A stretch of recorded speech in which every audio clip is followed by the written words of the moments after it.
안녕하십니까. 우리 공동체 김성호 강도사입니다. 오늘은 창세기 그 천지창조 중에 이제 다섯째 날을 한번 공부해 보겠습니다. 다섯째 날 전에는 넷째 날까지 이제 해와 달과 별 이런 것들이 이제 좀 나왔죠. 그러니까 결국은 이 광명이 진리인데 이제 큰 광명을 낮이라 부르고 작은 광명을 이제 밤이라 부르면서 이제 그 밤과 낮이 이제 전에는 이제 낮이 이제 밤이 완전히 그 어두움이었는데 이제는 조금씩 이제 빛이 있는 거죠. 그러니까 조금씩 이제 그 사람이 수준이 이제 올라간 거예요.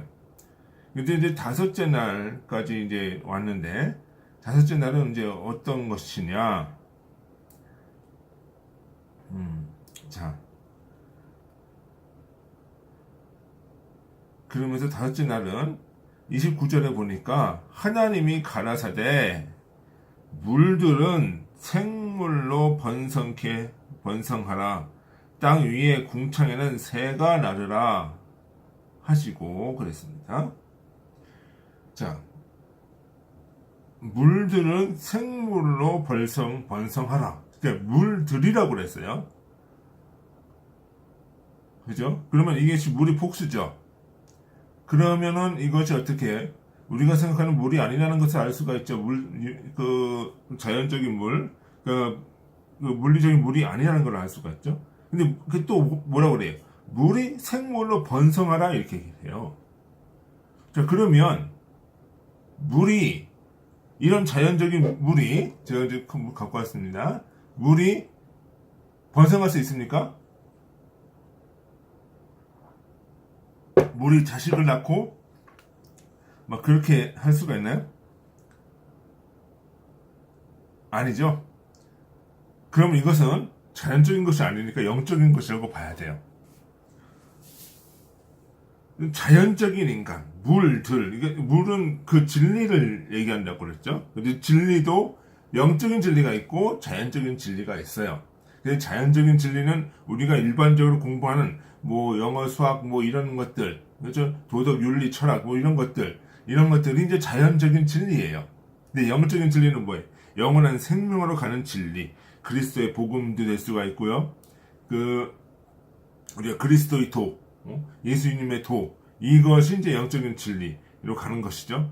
이 두 가지 진리가 있단 말이죠. 하나는 천상의 진리고, 하나는 자연적인 진리, 물질적인 진리. 근데 그 물질적인 진리도 이제 중요한 거예요. 왜냐하면 이것이 물질적인 이해가 없으면 우리가 천상의 진리도 이해가 갈 수가 없어요. 그러니까 우리가 한글을 모르면 국어 국문학도 모르고 우리가 그 글자를 읽을 줄 모르면 우리가 성사를 볼 수가 있습니까? 없습니까? 없죠? 그죠? 그러면 성서를 볼 수가 없는데 영적인 진리가 갈 수 있어요? 없단 말이에요. 상당히 힘이 되겠죠. 그죠? 물론 그러니까 한글 옛날 사람들 같은 경우에는 그림으로 보여주고 이렇게 했다고 그래요. 그러나 그것을 깨닫기까지가 상당히 힘이 들었을 거다.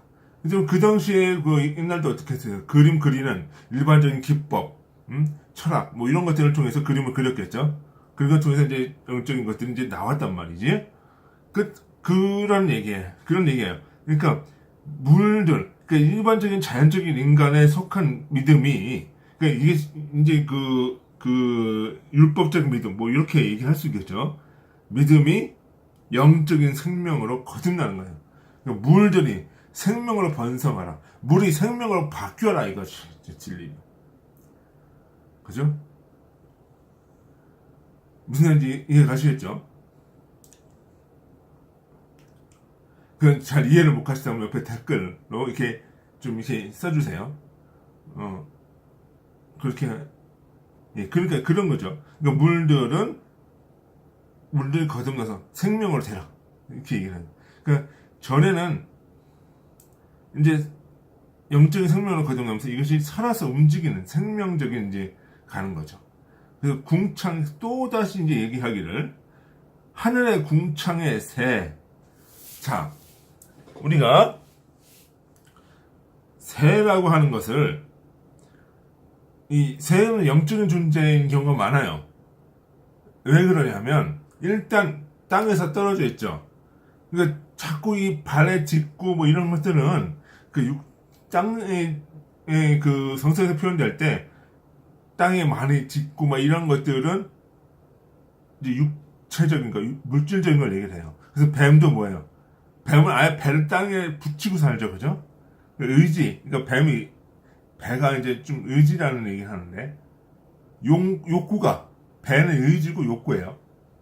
욕구가 뭐예요? 땅에 아예 붙어 있어요. 하늘을 볼 생각은 안 해.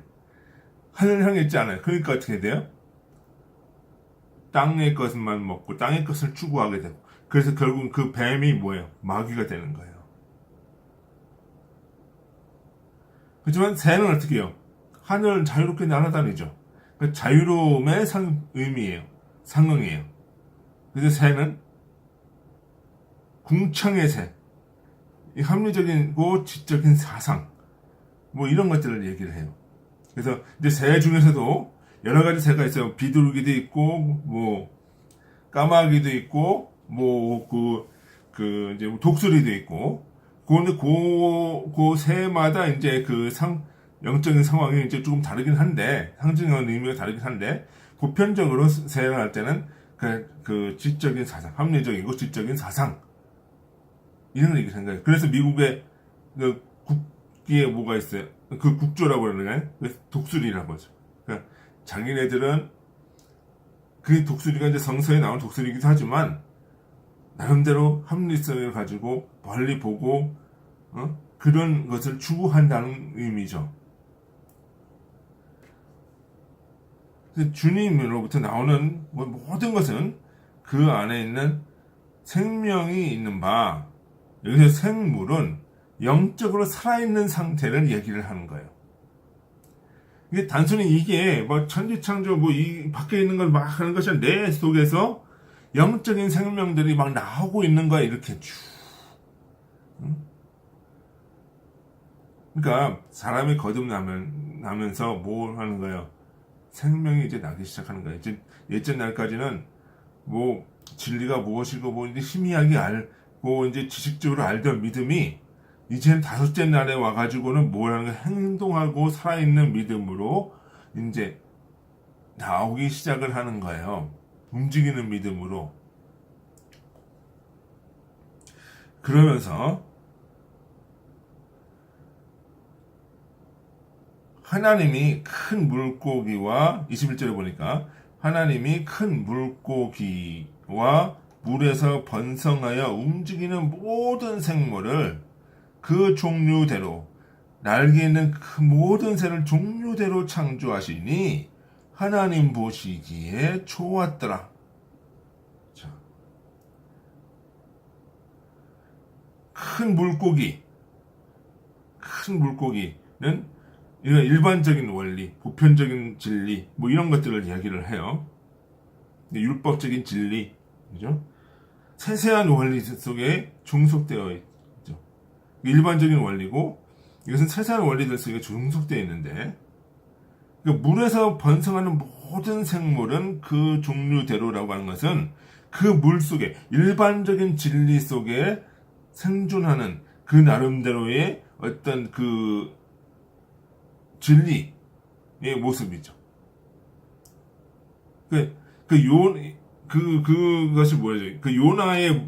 요나의 표적이라고 그러죠. 큰 물고기가 뭐예요? 고래 속에 들어갔다 나온 거는 뭐예요? 일반적인 원리, 보편적인 진리를 속에 있다가 나온 거예요. 율법적인 진리에서 이제 나오는 거예요. 그래서 거듭났다. 그 요나의 기적이 바로 그런 얘기를 하는 거예요. 근데 물에서 번성하는 이러한 그 각각의 진리에서 번성하는 모든 생물은 그 종류대로 있다. 이게 획일적인 게 아니라 그 종류와 상태대로 다 다르다는 거죠.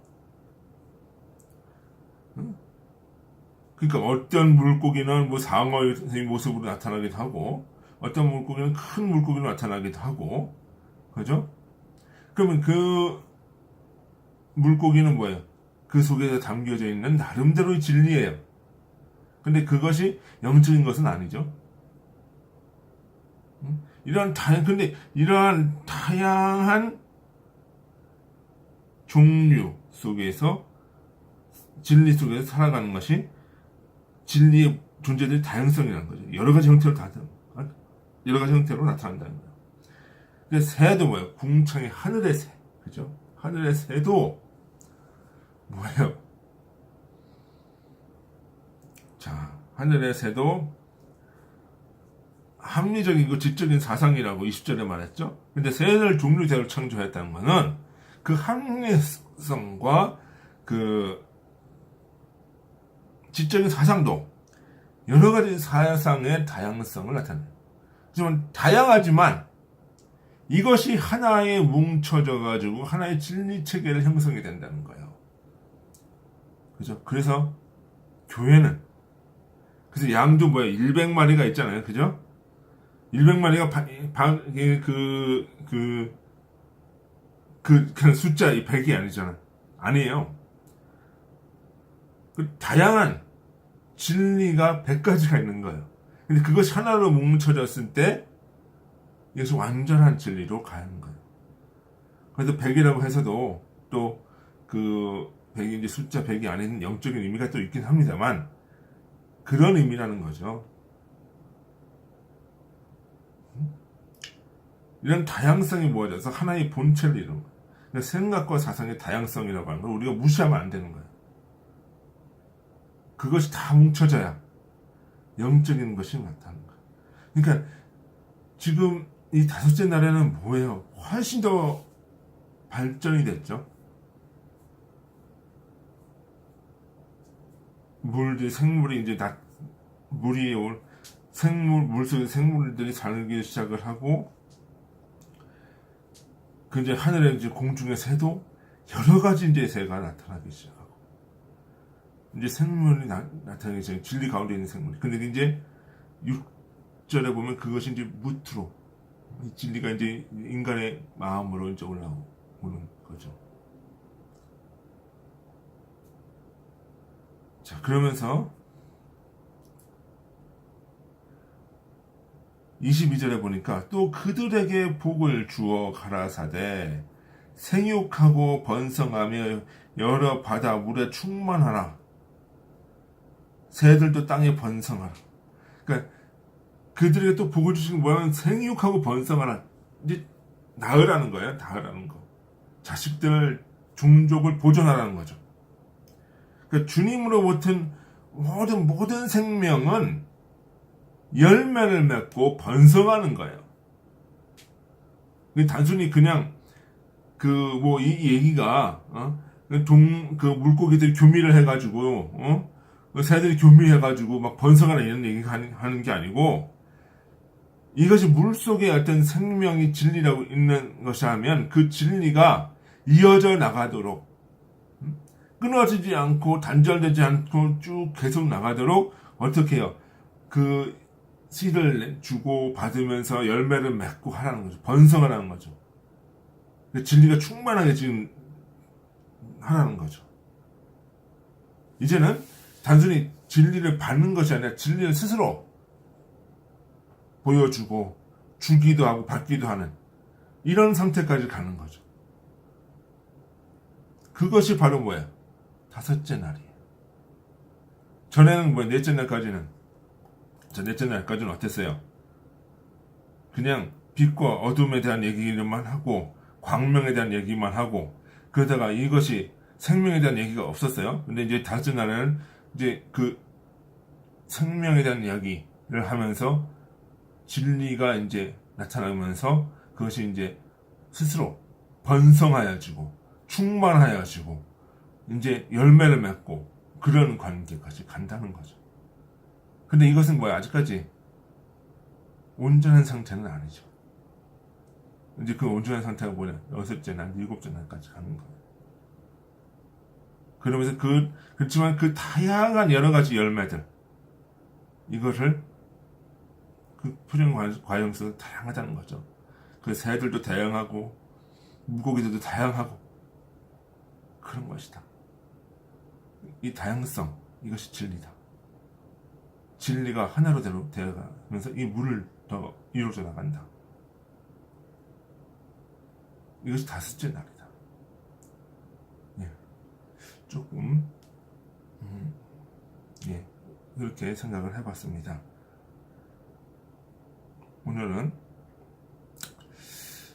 번성하라 하는 것이 무엇인지, 생물이 나오게 된 것이 무엇인지, 바닷속의 생물이 무엇인지, 공중의 생물이 무엇인지.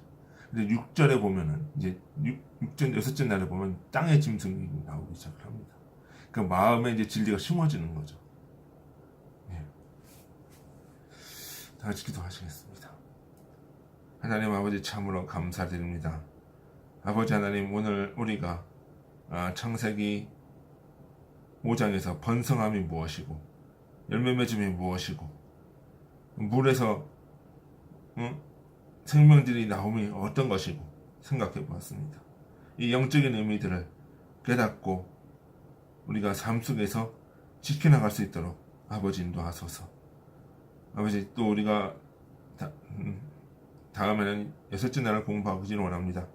함께 하셔서 지혜가 더하게 하시고 깨달음이 있게 하시고 준비하는 과정 속에 아버지 열심히 준비하도록 아버지 인도하소서. 예수님의 이름으로 기도드리나이다. 아멘. 감사합니다. 깨달음이 되셨고 유익하셨으면 좋아요와 구독 버튼 눌러주시기 바랍니다. 감사합니다.